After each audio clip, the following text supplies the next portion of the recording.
I guess what the title does, and as I say, I would first of all point you towards the subtitle.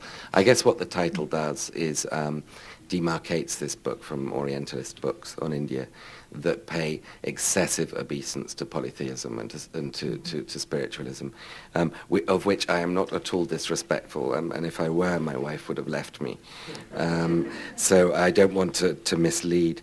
But I did also want to signal perhaps a slight bias in favor of Nehruvian image of India, which is a modern image of India, which is an India that is only capable of achieving what it's achieved, of staying intact, of remaining democratic, because it is secular, because it has a secular constitution. An India with 150 million Muslims, second largest Muslim country in the world, is not going to survive unless it retains its secularism.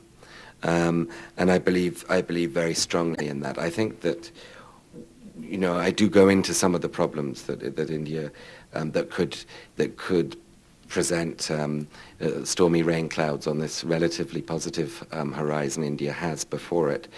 One of which is the whole environmental question and the global warming question. Another of which is the HIV/AIDS problem, which is accelerating rapidly in India. A third of which is Hindu nationalism. I believe Hindu nationalism is by no means a traditional element of Indian culture. This is, like all fundamentalist political movements, although it has its non-fundamentalist wings, there's a fundamentalist core to it. Like all fundamentalist political movements, is modern. It's, in the words of one scholar, fundamentalism is tradition made aware and self-defensive or aggressive. Of course, if you're traditional, you're not aware you're traditional because you're living without any other option. So it's the response of certain sections of Indian society, particularly upper castes, to the rise of others, to the culture of urbanization, of which I think Islam and Muslims are principally a scapegoat, not a reason.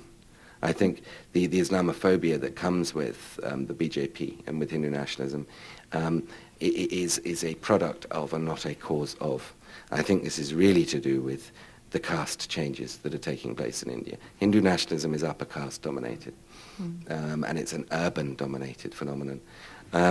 One of the most wonderful moments that I've had in India was the result of the 2004 election, where the BJP, against all expectations, because India was booming, and it had a slogan, electoral slogan, India Shining, because the BJP was expected to win and lost quite against what all the opinion polls had been saying. And that gave me, even though the reasons for that election might have been complex, that gave me and many others a real sort of high, a real boost in terms of the maturity and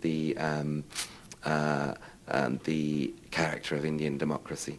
I believe Hindu nationalism remains a threat, and we've seen local elections recently in Punjab and Uttarakhand, where they've done very well. Municipal elections in Bombay, where the Shiv Sena has done very well. And we've got elections coming up in Uttar Pradesh, India's largest state, next month, where the BJP might come back. So I wouldn't write off that threat, and I think it is a threat.